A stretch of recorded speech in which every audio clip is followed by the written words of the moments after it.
Welcome to Mind, Money, Balance, the no guilt, no shame podcast to help you get your mind and money in balance. I'm your host, Lindsay. I'm a financial therapist and coach, woman of color, and popcorn connoisseur.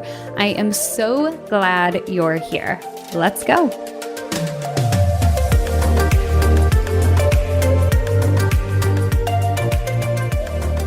Welcome to the final episode of Season 2 of the Mind, Money, Balance podcast. I want to walk you through why I'm hitting pause and maybe it'll resonate with you. So I'm fully vaccinated, yay, for science and researchers and physicians and all of the folks who have been out there ensuring a mostly smooth or at least less bumpy rollout. And booking my first few vaccinated getaways was so exciting. Just to see, a plane ticket land in my inbox, to see an Airbnb confirmation land in my inbox was jubilant is the best way that I could put it. And honestly, maybe a day, 2-3 days after I started booking those safe getaways, I started to panic. Because one thing that I've realized over the past 13 months is that doing less feels really good. Of course, I want to be doing more than nothing. But going back to the way in which life was so busy in the great before does not feel good to me. I really started to spiral about the anxiety that comes with seeing, that red dot on my calendar of something being on the schedule every single day and every single weekend and being booked and doing and going and being places all the time. And I desperately want to reconnect with others, to hug people safely.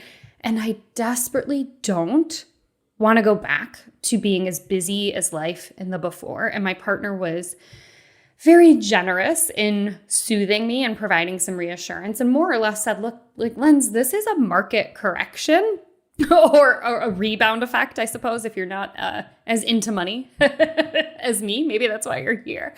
And so many of us are kind of getting back to doing things that we hadn't been able to do in the past 13 months. So it's like there's this kind of rebound effect, and hopefully it will level out soon and things will start to slow back down. And also, I'm in a place where now I trust myself enough to say no if things start to feel too fast or too busy or like too much.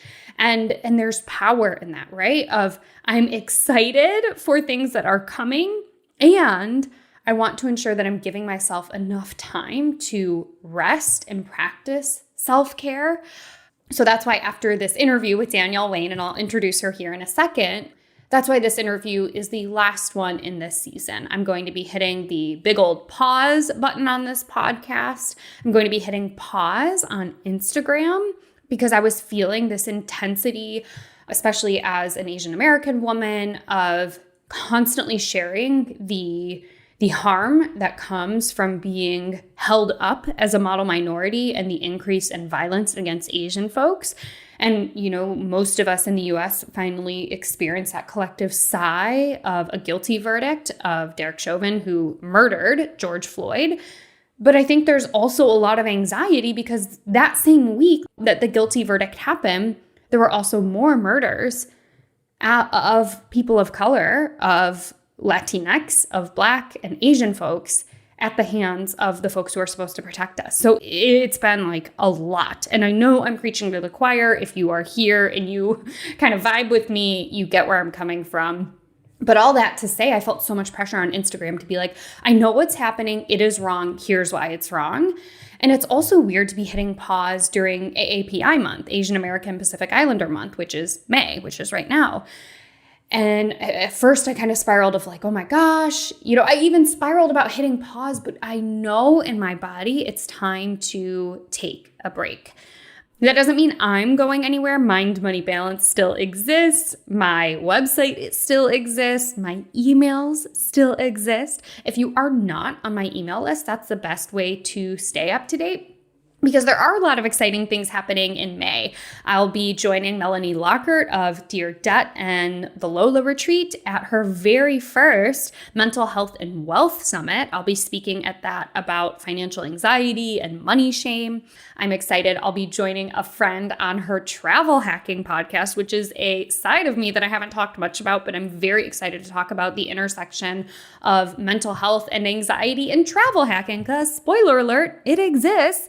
I'll also be speaking at the Simple Practice Hit Refresh Summit, and so much more. I've got some free offerings coming up. I've got some exciting there's just some good stuff coming. So the best way to do that is to take my quiz at mindmoneybalance.com/quiz. You will take a financial archetype quiz. You'll learn about which of the 4 financial archetypes you fall into, and that will automatically opt you into the email list. So that's a fun way to do that. So again, mindmoneybalance.com/quiz to take that financial archetype quiz, end up on my email list, because I'm going to be hitting pause here on the podcast and on Instagram. And with that, let's get to my interview with Danielle Wayne.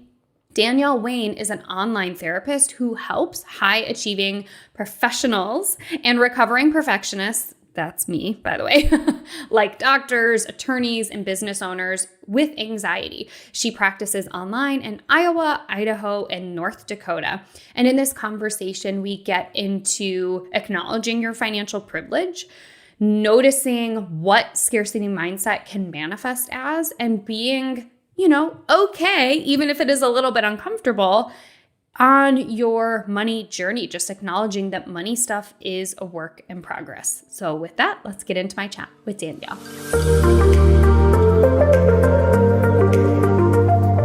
Hey, Danielle, thanks for joining me on the Mind Money Balance podcast. Yep. So I want to jump right in to having you kind of share with the listeners what your current relationship is with money. Complicated. Yeah. A Facebook status. It's complicated. I don't know. You and I both are not on Facebook, so we are the wrong people to ask. No. I feel like that is my status with money. I don't feel like I've ever had a consistent relationship with money. So that's that summary right there. That's okay. It. So tell us what's going well right now in your relationship with money. I feel like I've been very privileged, and that has also probably been a very consistent thing, but that's something that's going well, and that I'm in a place where I can be a therapist. First off, I can be someone who has finished grad school and I can have an accountant. I've never done my own taxes. Never. Nope. I have my own business, and I have money goals that are my money goal isn't to get above food stamps, that kind of a thing. So all of that is going well for me.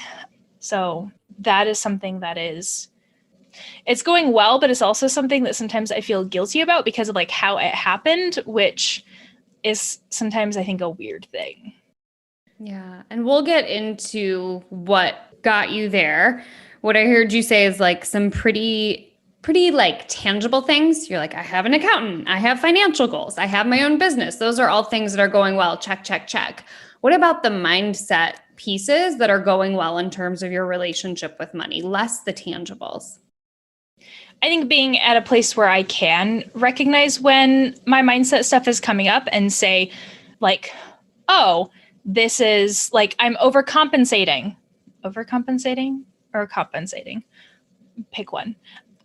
This is how my mindset is impacting the verbiage in my website, for example, or how I might be showing up in a consult with a client, for example, or that kind of shit. So being able to recognize, that I'm presenting myself in that way, first off, because nobody taught therapists this stuff, but also because that's coming from a place of trying to compensate for feeling as though there's scarcity or that kind of stuff. So being able to recognize that and then also realize, I don't have to do that, and trying to do all of the things doesn't help, and also comes from a place of like a money mindset.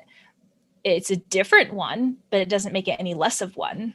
Yeah. So the things that are going well are having the ability to label what's going on and go, oh, that thing is happening. It's not super helpful for me. And now I have the wherewithal and the choice to kind of choose a different adventure, as it were, when it comes to money mindset. What about some of the things that you mentioned maybe are still a work in progress when it comes to your money and money mindset?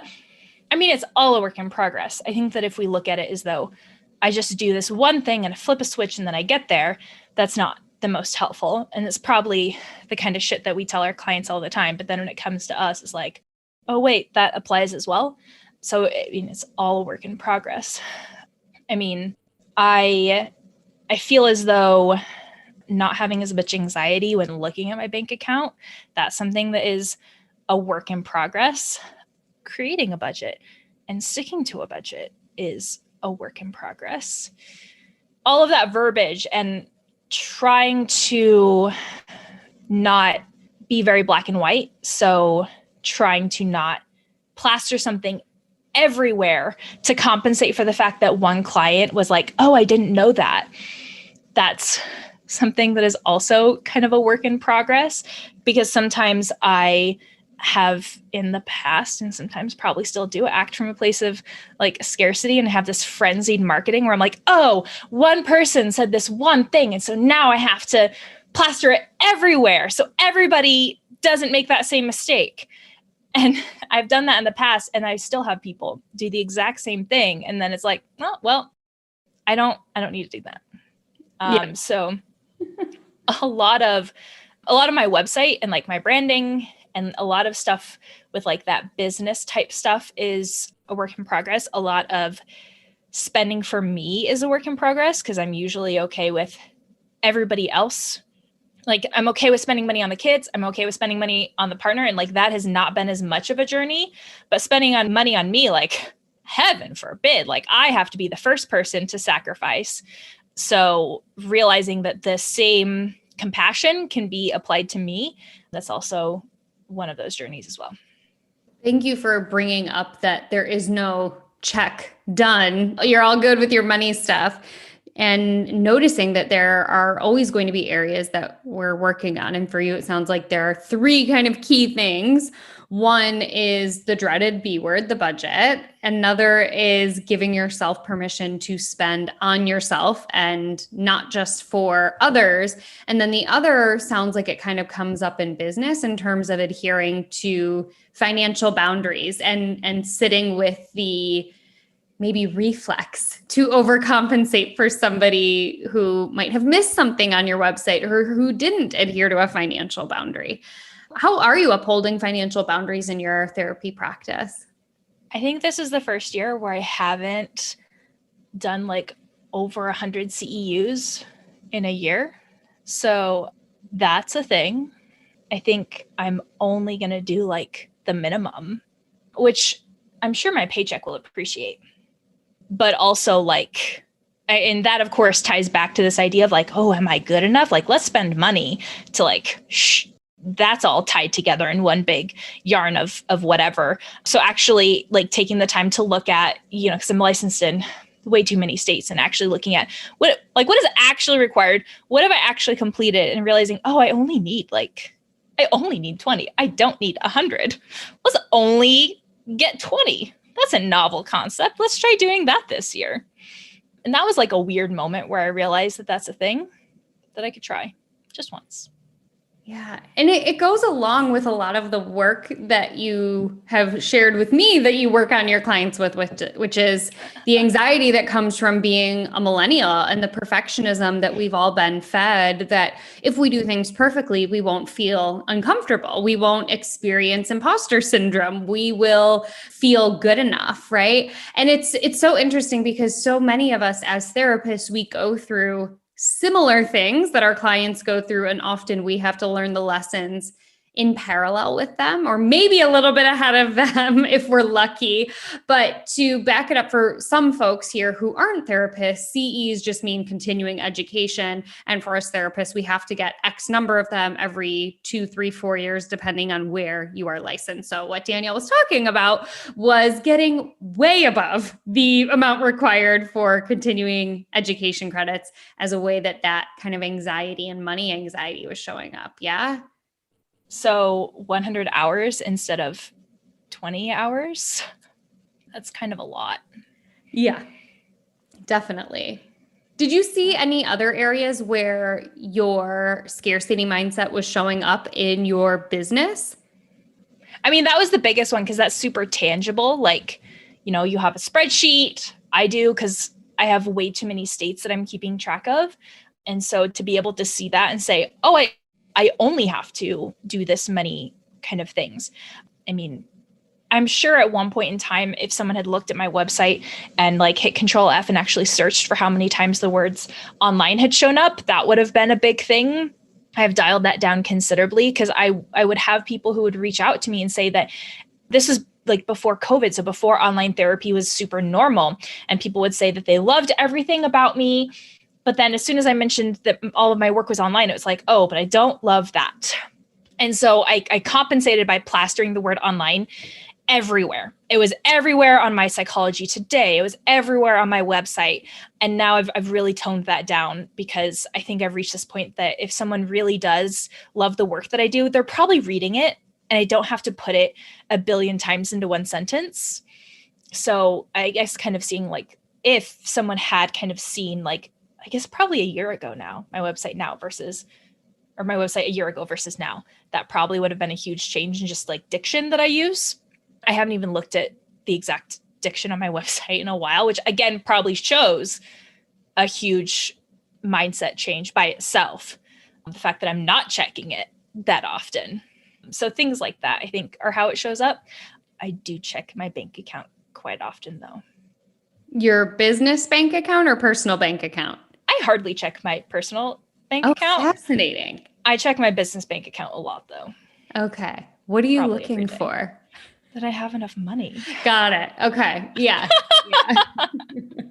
I'm just curious. Some people like to check because they want to make sure that, a client's copay went through. Some people check because, it's just a part of their routine. So I'm just curious if there's a reason that you're checking it as often as you are. No, it's like, I guess we're really getting into it. I have like reminders for when all my bills come out. And then it's like, oh, I need to have this money transfer out of this account in order to have it be in this account. It's a lot of juggling accounts. And so it's kind of like with all of those reminders and like different things coming out at different times, it's kind of like checking that I have enough money so I can transfer them in time to pay all those bills. So it's that kind of a thing. Got it. Yeah. And then what about how you learned to set up your business stuff in a way that works for you? Like I heard you say, I have reminders so that I know when my bills are paid. How did you end up using the current system that you're using? Guessing, trial and error. Nobody teaches these things. So like I have an accountant. So like my dad owned a business for who knows how long. I think he started it when I was 3. I use his accountant because he started doing my taxes when I was 16. And when I started a business, I was like, which I didn't even mean to start. It was kind of like, I think I want like liability protection. Like what kind of business entity should I use? And he just told me and I was like, oh, okay, I'll go do that. And then he was the one who was like, okay, Danielle, you got to do QuickBooks and you got to like give me these reports. And then I was like, okay, but like, how do I do that? And then he was like, oh, and also make sure you get a business bank account. Okay, cool. But beyond that, nobody has ever told me anything. And I've just kind of like stumbled my way through however you do businesses. And how long have you been in business for yourself? 2 years now. Okay. So Danielle, that's also relatively new to be in business. and to already have some things that, to be honest with you, plenty of therapists don't have, which is some sort of accounting system, a separate bank account, some sort of structure to protect them and their business, whether it's an LLC or a PLLC or an S Corp. So you actually have quite a few things in place that a lot of people don't have. So I heard you say, yeah, some luck was there, but something else had to be behind you getting these things in place. I feel like it's a lot of me looking at this accountant who's like done my taxes for forever, who like can do no wrong in my eyes. And he just like told me what to do. And I was like, okay, I'll go do that. So it doesn't feel like I'm the one who did all of that when he told me what to do. In fact, when he goes out of business, I am going to not have a very good day because I will have no idea who to go to. The man's done my taxes for a very long time, over 10 years. So it's a lot of like people that I trust who they tell me to do a thing and I don't know anything otherwise. So I'm just like, oh, okay, cool. That sounds like a good idea, I guess. I don't know anything else. And then I just kind of go with it. And I know I've had conversations with my dad because my dad had an Inc. Incorporated, whatever that's called. And I was like, why did you do that versus an LLC? He's like, oh, I don't know. Your aunt, who's also an accountant, which I didn't know that, like set it up for me because she thought it would be a good idea. So apparently my family just has a history of people who know money stuff making decisions for us. Okay, that's also really important to point out because that is how a lot of money stuff gets passed on. Research shows that most people who have somebody do their taxes found out about that tax person through their family, right? And so we also learn things, whether it's budgeting, credit cards, how to take out a loan, how much money to save for a house. We usually learn that through our family. So what you're talking about is not abnormal or atypical in any way. We learn money stuff through the people we are around. And thankfully for you, it sounds like you've got a reputable person on your side. You don't have somebody who's like, scamming your taxes or doing it inappropriately. But yeah, I wonder if that kind of touches on, the P word that you said at the top of our conversation, which is the money privilege. Yeah. I mean, I feel like a lot of the privilege is this idea that I had a college fund. And so I was able to take my first year of college at a really expensive college, like astronomically expensive, because my parents had a college fund. And part of it, I'm like, I don't know how the college fund was built. It's not like something that my parents always shared with me. I just know that it existed. But that was there. So for most of undergrad, I didn't have to take out student loans. And I was able to take 1 year at this stupid expensive college. And one of my aunts passed away when I was really little. And I apparently had a small inheritance that came from that. She left me some money that was supposed to go into that college fund. So that was a part of that too, where I just that is something that I did not recognize was privilege until you talk to people who didn't have that, who have to take out a stupid amount of college loans. And so that was definitely privilege. And then to be able to go straight from undergrad to grad school and, other things like being able to get a house and car and these things that I had growing up, all of that is privilege. But of course, I was an only child. I didn't even have to share my fucking bedroom. I didn't recognize that any of that was privilege. I recognize it now being a social worker, but at the time I didn't. Yeah, I appreciate you bringing that up because I think for a lot of people, we think of privilege as as it existing in one place, as in I have racial privilege or I have gender privilege, but there is also socioeconomic privilege. I come from a financially privileged background, and some of my source of money shame was, how am I living paycheck to paycheck when my parents saved a lot of money for me to go to school. And yet as a social worker, I was really not making enough to make ends meet. And I had so much shame for having, in my mind, wasted their money or not known enough to do better with my money. So I appreciate you talking about the financial privilege that you also had access to. Outside of, just getting your information from your family, are there certain tools or resources that you often use or recommend when it comes to money management or money mindset? No, because that would require doing research and things like that. And I found that with myself, if I allow myself too much time to do that stuff, that's no bueno. So I have to like set an amount and then just stick with it, because it's one of those things where, so like with budgeting, if I'm sitting here debating the difference between 500 or 600 for this one thing, if I have the luxury of debating that, does it really matter? So, I mean, like, I will set a budget and then try to stick with it within reason, kind of a thing.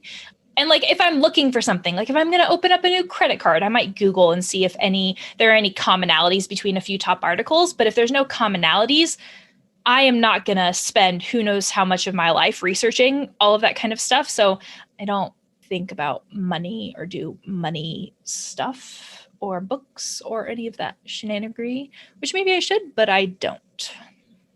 Okay, which is so interesting because you and I met because of the money shenanigans. Yep, the irony. Actually, you and I met because I liked Monica's websites, and then she like promoted you, kind of a thing, somehow through the Instagrams. So it wasn't the money stuff by itself, it was the connections, and we're all about connections. So that was how.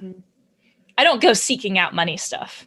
Yeah. I also don't read. Sometimes my clients are like, oh, you should read this book on anxiety. And it's like, that's the last thing I'm going to do after a day of work.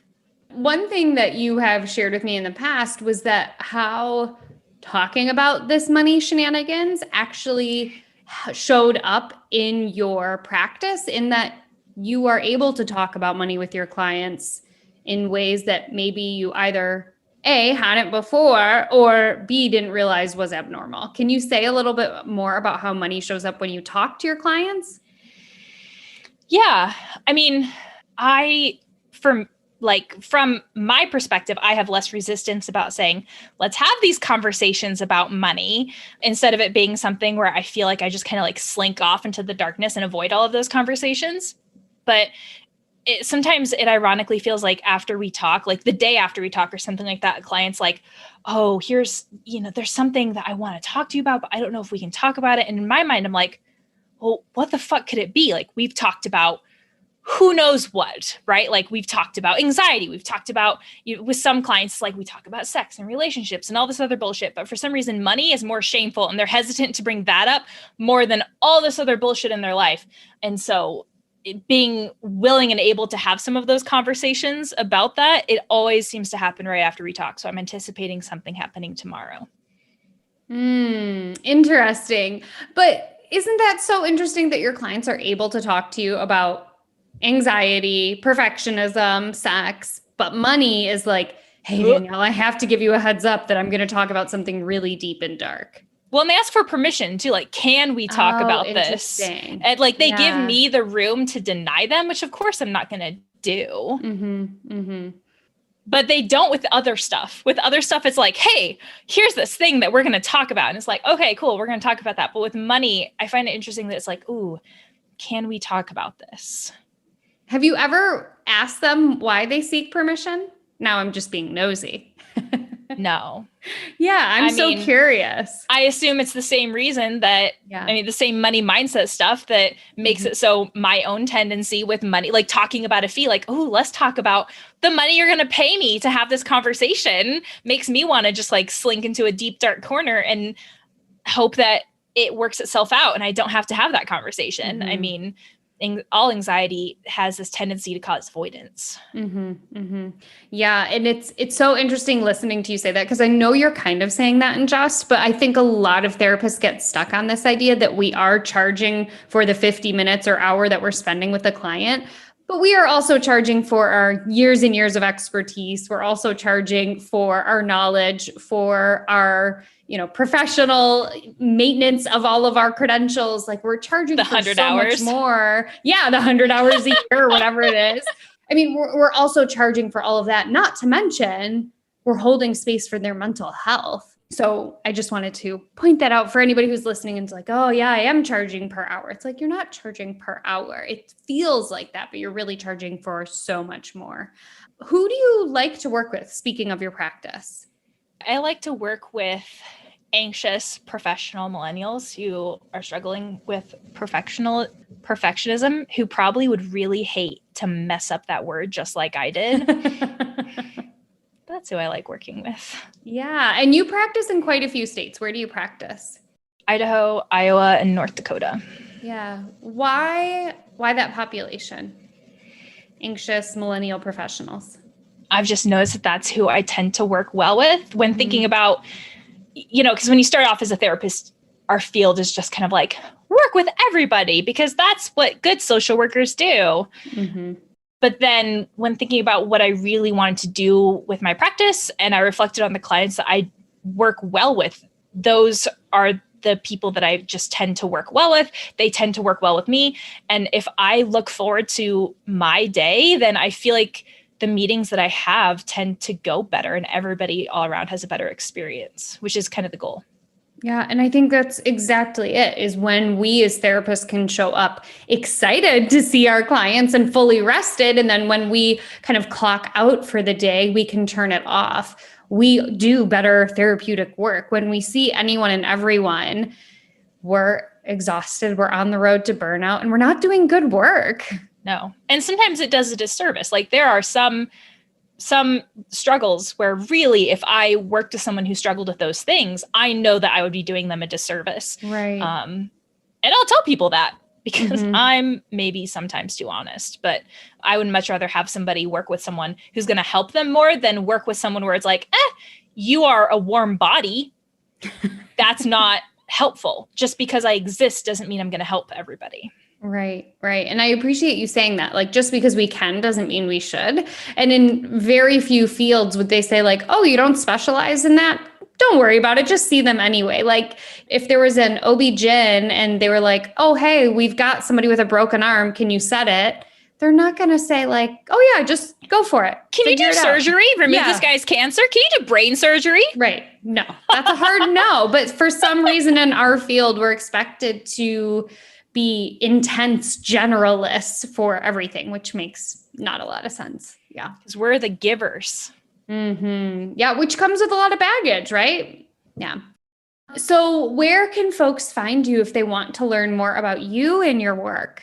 My website for therapy work is millennialtherapy.com and my Instagram is Counselor Plays. Why Counselor Plays?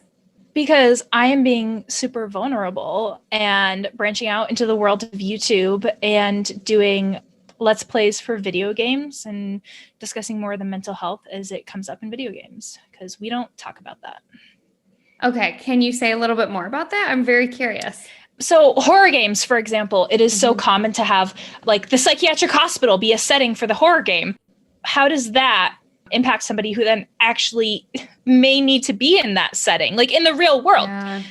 Like, don't get me wrong. I've worked in a psych hospital way longer than I'd like to admit. They're not fun, but they're going to be seen. We talk about how mental health is portrayed in TV shows. We talk about how it's portrayed in movies, but we don't talk about it when it comes to video games. And I feel like it's often lazy writing to have mental health be like the bad guy kind of a thing, because it's another really common trope to have it be where you're the bad guy because of schizophrenia.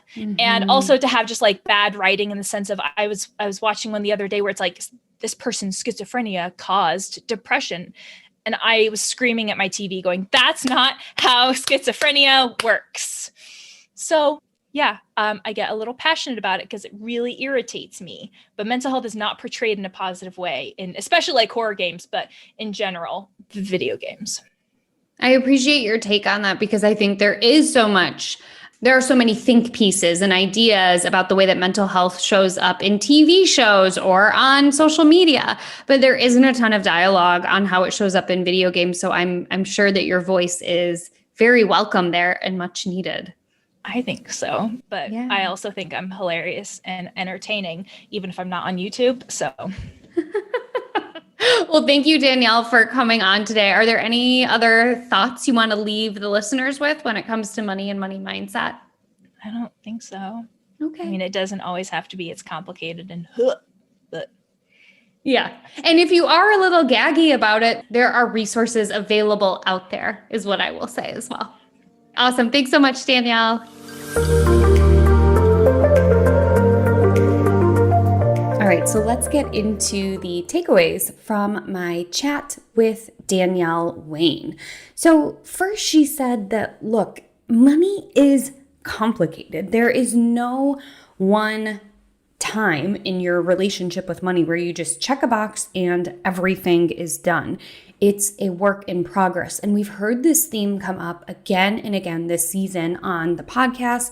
I know Nate Astle had a very similar takeaway, as did recently Stephanie Gardner-Wright.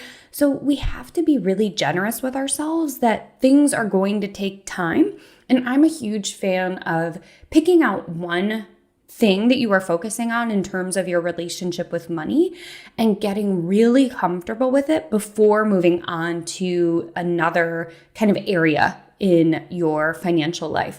So for example, getting really comfortable automating your savings and watching those different savings accounts grow. And once you get into a comfortable rhythm there, then maybe taking a look at something like your spending plan and making sure what's coming in and what's going out makes sense, or then taking a look at how your money in your retirement account is set up. So being really generous with yourself that your relationship with money is a work in progress and not everything is suddenly going to be poof, done, great, wonderful as you are working on your relationship with money. Takeaway number 2 from my chat with Danielle is noticing when scarcity mindset shows up. And again, scarcity mindset is this idea that there isn't enough to go around. And it also, to me, is intersected with perfectionism, right? And what I like to remind you all when it comes to perfectionism is it's not about doing things the right way, as it's often stereotyped in our culture. It is about doing things to prevent the sensation or the feeling of being uncomfortable. So I think scarcity and perfectionism are often incredibly intertwined. And what I thought came up with Danielle was her example of taking over 100 hours of continuing education when she only needed 20 hours of continuing education. To me, that's that intersection of scarcity and perfectionism. Scarcity of, I don't know enough, I don't have enough information, somebody else has more than me, and therefore I have to in order for her as a therapist to charge an appropriate amount and to say I'm a specialist, I have to really get all of this information that is out there. And that shows up with money too, this idea that we don't have enough, which in some cases is true, but as we know, for a lot of people, they do quite literally have enough, but they still fear that they will run out or that the amount of money that they thought they had set aside wasn't enough and that they have to know more and do more. So they're constantly consuming information on money podcasts or on personal finance, or they're constantly increasing their emergency fund amount when they have enough. So noticing when that scarcity mindset comes up and asking yourself how it's helping you or how it's harming you. And if it's harming you, if it's not helpful at all, how can you dial it down? Takeaway number 3 is acknowledging your privilege. I mentioned to Danielle in our chat that so often we think about privilege in very binary ways. We think about it in terms of race privilege or class privilege or gender identity privilege. But there are so many ways in which privilege can show up in our lives. And it's not about saying, oh, I can't believe I had that. I'm such an imposter for having had that leg up. It's about acknowledging, look, if you had college help financially, whether you had college help in terms of social connections, like knowing the person who ran the tutoring center at your college, whether it's having connectedness in terms of privilege to a broader network, right? Danielle mentioned having a connection to an accountant. She didn't have to do all of these Googling and searching and asking around. She had somebody who had been used in her family for a long time, and she could innately trust them, or if it's access to something like a vehicle. That's another element of privilege that we often don't think about. And again, it's not about saying, because I had this, I need to be doing more.